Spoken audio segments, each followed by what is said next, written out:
Bismillahirrahmanirrahim. Assalamualaikum warahmatullahi wabarakatuh. Apa kabar Anda, sahabat keluarga Muslim? Mudah-mudahan Anda tetap dalam keadaan sehat selalu. Amin ya rabbal alamin. Kembali lagi kita dalam bincang sehat sore ini, yaitu bersama Dr. Muhammad Arif Pratama MKED sudah hadir bersama kita di sini. Assalamualaikum, Dok. Waalaikumsalam warahmatullahi wabarakatuh. Iya, baik, terima kasih banyak, Dok, sudah hadir bersama kita di sini. Ini kali keduanya, Dok, ya, Iya, mampir bersama kita di Bincang Sehat. Ya, sahabat kaum muslim, hari ini kita akan membahas tentang gagal ginjal, haruskah cuci darah? Nah, ini salah satu penyakit yang mungkin sangat berbahaya sekali dan ini sangat perlu untuk kita ketahui, sahabat kaum muslim. Oleh karena itu Anda bisa nanti berpartisipasi menghubungi kami di 0617944280 atau 282 dan bisa juga mengirimkan pertanyaan Anda melalui via WA atau SMS center kami di nomor yang sama di 0813 70031616. Dan kami juga tidak lupa, sahabat kaum muslim, mengucapkan kepada Dikroyat yang telah mendukung atau mensupport program kita ini berupa pakaian Kemko seperti yang saya kenakan saat ini. Ya, baik, sahabat kaum muslim, kita akan bincang-bincang dengan dokter ya. Ini kita membahas tentang gagal ginjal, Dok, ya. Nah, sebelum ini mengerti, sahabat kaum muslim juga untuk mengetahui apa itu gagal ginjal, kita juga sering mendengar itu penyakit atau sakit ginjal, Dok, ya, atau penyakit ginjal. Nah, dua istilah ini apakah sama atau berbeda tuh, Dok? ya. Terima kasih. Assalamualaikum warahmatullahi wabarakatuh. Mirsa Salam TV yang dirahmati Allah. Pertama, sebelum saya mulai ke penyakitnya, saya mau berbicara dulu mengenai organ ginjal itu sendiri ya. Iya, silakan. Sebenarnya organ ginjal itu organ apa gitu, fungsinya untuk apa kan gitu ya. Betul. Jadi organ ginjal itu sendiri mungkin kita tahu organ yang ada di dalam rongga abdomen atau rongga perut kita. Lebih tepatnya dia di bagian perut bagian belakang. Dia bentuknya seperti kacang. Dia pada orang normal itu ada 2 buah, ada kiri dan kanan. Nah, fungsi utamanya sebenarnya fungsinya cukup banyak ya, tapi fungsi utamanya yang mungkin kita tahu juga itu adalah untuk menyaring darah atau memfiltrasi darah. Jadi memfiltrasi darah apa? Memfiltrasi dari zat-zat sita atau zat-zat toksik yang harusnya dikeluarkan oleh tubuh kita. Jadi dia difiltrasi atau disaring melalui ginjal. Ya, jadi untuk dikeluarkan nanti lewat urin kita. Jadi ini sangat penting fungsinya.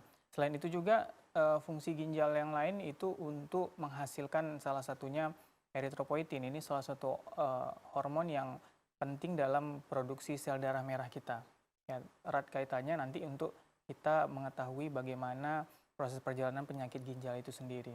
Yang lain, fungsi ginjal ini penting untuk menjaga pH darah kita, sistem elektrolit tubuh kita itu dijaga oleh ginjal itu sendiri.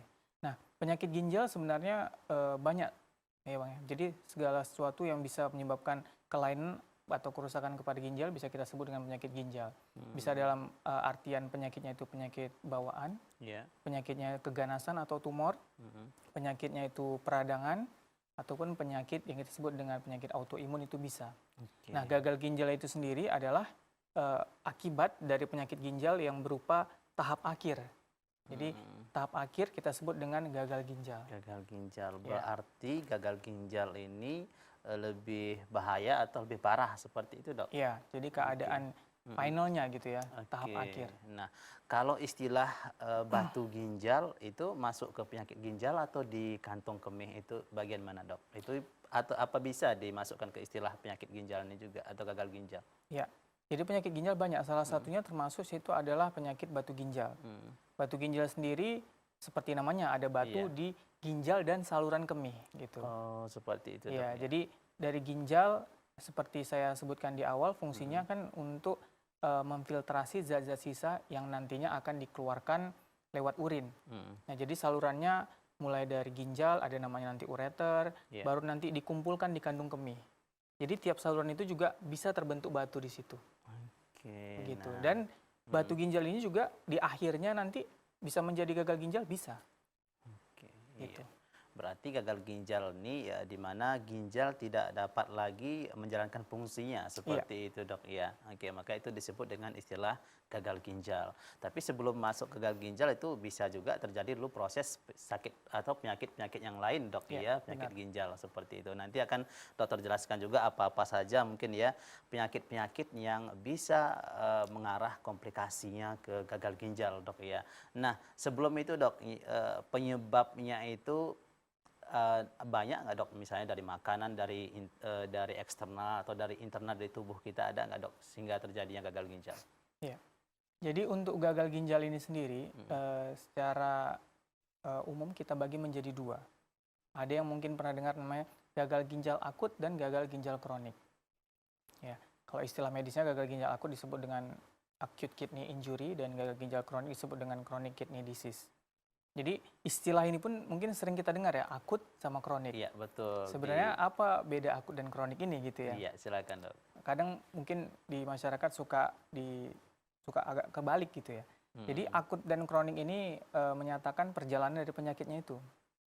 Jadi akut ini menyatakan perjalanan penyakit yang berlangsung cepat. Oke, itu Dan akut kalau dok ya. dan kalau kronik kebalikannya, dia prosesnya berjalan lama.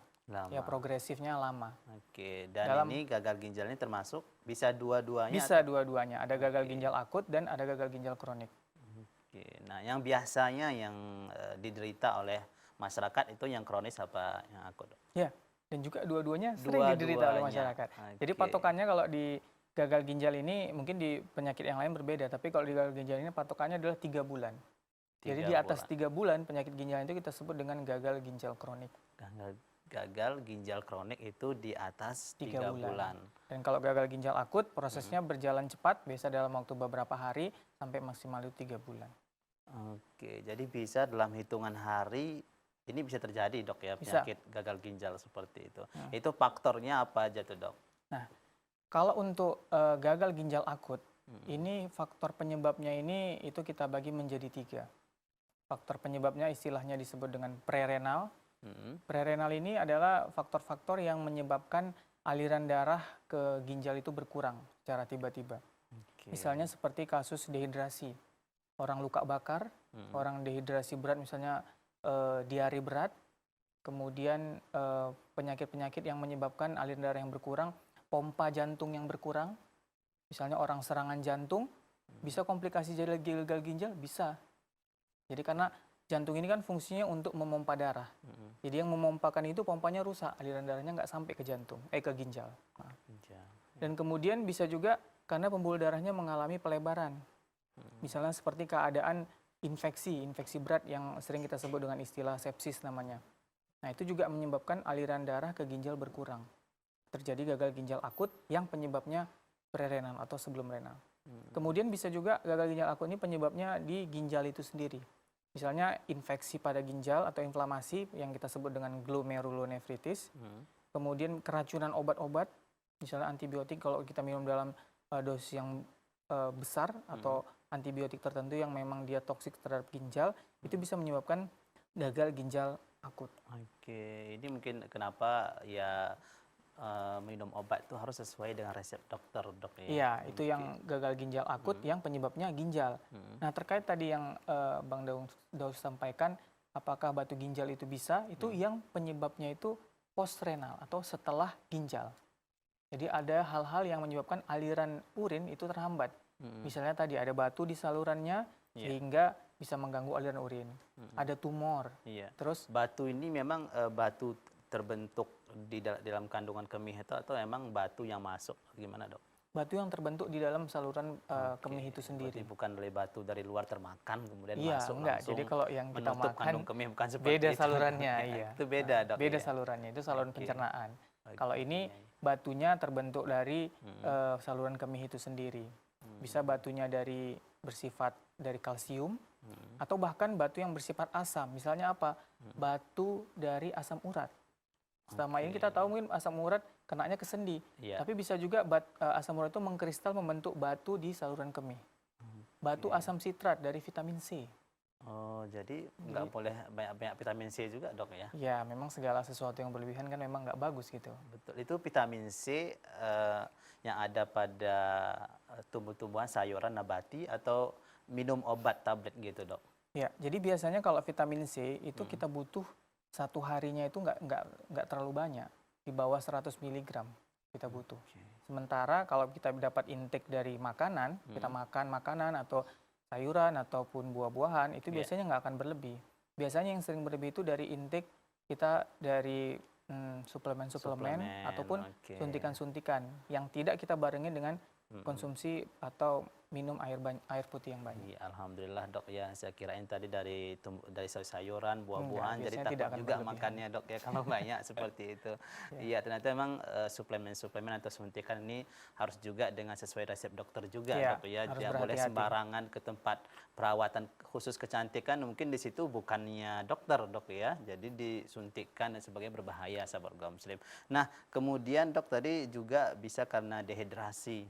Nah, ini misalnya seperti puasa, ini bagaimana dok? Apa itu juga bisa seperti itu berbahaya ke ginjal? Ya, eh, jadi kalau untuk kasus puasa kita memang Hmm. dalam keadaan dehidrasi. Iya. Cuman pasti Allah udah memberikan perintah puasa itu sudah pasti yang menciptakan itu tahu kondisi Betul. atau keadaan tubuh manusia lebih tahu daripada kita sendiri. Hmm. Pastinya keadaan puasa ini tidak sampai menyebabkan keadaan gagal Dehidrasi. ginjal akut. Oke.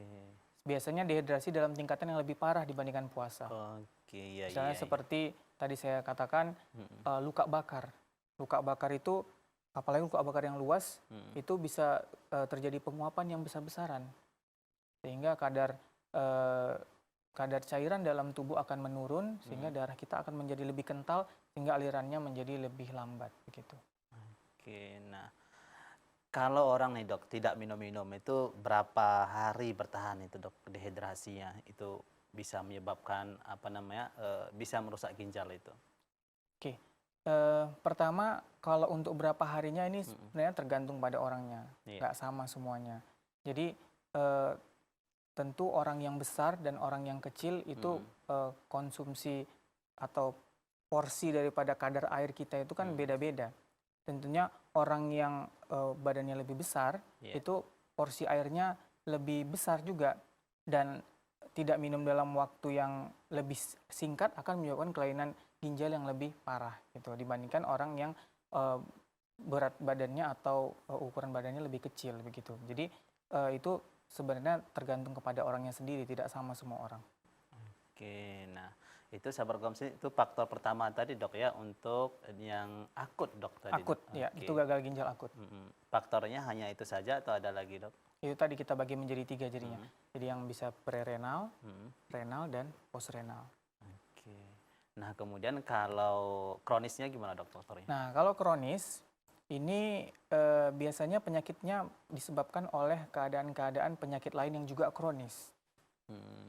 Kalau di rata-rata di seluruh dunia, 2 penyebab utama dari gagal ginjal kronis ini adalah penyakit DM dan penyakit hipertensi. Ini dua-duanya penyakit kronis yang menyumbang porsi terbesar dalam kejadian penyakit gagal ginjal kronis.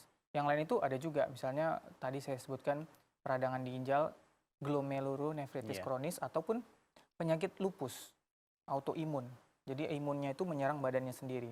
Itu sebagian kecil, sekitar 2-3% itu bisa juga disebabkan oleh lupus. Tapi 2/3 dari seluruh penyebabnya itu adalah oleh karena diabetes dan hipertensi. Oke, baik dok, ada penelepon yang masuk, kita angkat telepon dulu dok ya. Assalamualaikum. Waalaikumsalam warahmatullahi wabarakatuh. Ya, dengan siapa di mana bu? Ibu Dian dari Bandung, Pak Ustadz. Iya, Ibu Dian dari Bandung. Bagaimana kabarnya bu? Alhamdulillah pulang liburan nih, off dulu. Oke, Sehat. iya. Silakan Bu Dian, pertanyaannya Bu Iya. Dian. Selamat sore Pak Dokter. Selamat sore Bu Dian. Ya, mau tanya saudara, awalnya tuh sakitnya asam urat. Ya, asam urat terus jadi ke lutut. Ya. Setiap ke dokter tuh yang dikasih obat tuh lututnya. Jadi lutut sembuh, jadi lagi lutut sembuh, akhirnya kena ginjal, Ya. gagal ginjal. disarankan cuci darah. Cuma Ya. baru sekali sudah nggak kuat sakit, kadarullah sekarang udah meninggal dok. Jadi gejalanya kalau ginjal tuh apa kurang minum terus panas di punggung nggak dok? Ya. Ya, tunggu jawabannya syukron. Assalamualaikum warahmatullahi wabarakatuh. Waalaikumsalam warahmatullahi Waalaikumsalam wabarakatuh. warahmatullahi wabarakatuh. Terima kasih banyak Bu Dian bergabung lagi bersama kita dalam kesempatan kali ini. Ibu Dian ini hampir tiap minggu bergabung bersama kita ini. Ya, Masya terima kasih Allah. banyak Bu Dian. Iya, tadi cerita saudara beliau ya. Ini beliau sudah meninggal juga ya, yang Iya. diceritakan tadi pernah mengalami gagal ginjal. Nah, kira-kira apakah disebabkan karena kurang minum tadi atau gimana, Dok? Ya, terima kasih atas pertanyaannya Bu Dian yang dirahmati Allah. Jadi salah satu penyebab dari gagal ginjal juga memang tadi saya ceritakan sebagian besar itu penyakit diabetes dan hipertensi, terutama gagal ginjal kronik tadi. Tapi ada juga sebagian kecil penyebabnya itu bisa dikarenakan asam urat tadi. Asam urat. Asam urat juga kalau dibiarkan berlama-lama juga bisa toksik ke ginjal. Itu sebagian kecil bisa penyebabnya seperti itu. Betul. Jadi seperti saudara Ibu Dian tadi itu keadaannya sepertinya asam uratnya sudah tinggi dan itu berlangsung lama tidak terkontrol. Sama seperti penyakit-penyakit tadi hipertensi, penyakit juga diabetes akan menyebabkan kerusakan pada struktural daripada unit penyaring ginjal itu, yaitu namanya glomerulus itu. Jadi hal seperti tadi kita sebut dengan hiperurisemia, peningkatan kadar asam urat. Pada keadaan akut tadi menyebabkan dia akan menumpuk ke sendi-sendi yang kita sebut dengan gout arthritis atau sakit asam urat, yaitu di masyarakat. Tapi bisa juga menyerang ke lain. Salah satu tadi kita cerita bisa jadi batu. Betul. Dan dia bisa menyebabkan toksik ke ginjal, jadi gagal ginjal kronik yang diakibatkan oleh asam urat tadi. Oke, jadi kalau asam urat terus dengan dalam jangka waktu yang lama ini berpotensi dok ya, Iya. akan terjadinya penyakit ginjal atau gagal ginjal. Iya. Nah kemudian masalah kurang minum tadi itu gimana dok? Ya, terima kasih. Jadi seperti saya cerita di awal, penyakit gagal ginjal ini sangat luas penyebabnya, banyak sekali. Apakah tidak minum itu atau malas minum langsung menyebabkan gagal ginjal? Sebenarnya dibilang kurang tepat, ya memang kurang tepat juga. Tapi dibilang salah nggak juga. Karena kita tahu asupan cairan atau konsumsi air putih itu sangat penting. Kita butuh sekitar 2-3 liter per hari. Tapi apakah murni dari situ saja konsumsi kita turun dapat menyebabkan penyakit gagal ginjal? Tentu tidak. Tentu ada penyakit-penyakit yang lain yang berkontribusi lebih baik, lebih besar terhadap kejadian gagal ginjal itu. Tapi tetap konsumsi air putih itu sangat penting. Dan apakah tadi diceritakan gejala gagal ginjal itu ada panas di punggung? Tidak selalu. Jadi bahkan penyakit-penyakit ginjal tahap awal itu dia tidak ada gejala apa-apa. Seperti itu dok Gitu. ya. Tapi kalau sudah nanti fungsi ginjalnya sudah berkurang di bawah 50%, baru muncul gejala-gejala yang khas yang kita jumpai pada penyakit ginjal. Seperti misalnya gejala lemas, ada gatal-gatal di kulit, mual muntah, kencingnya menjadi sedikit. Nah itu sudah muncul gejala-gejala yang mengarahkan penurunan fungsi ginjal yang lebih bermakna. Oke, baik. Terima kasih banyak dok. Nah, jadi dari pertanyaan Ibu Dian ini tadi ini jadi pelajaran bagi kita juga. Salah satunya dokter menyampaikan bahwasanya ya jangan membiarkan ya asam urat ini terlalu lama dok ya. Kita tidak diobati ini akan bisa berefek kepada gagal ginjal. Iya, baik sahabat kaum muslim, kita jeda terlebih dahulu, tetap di Bincang Sehat. Kita akan kembali setelah pesan-pesan berikut ini.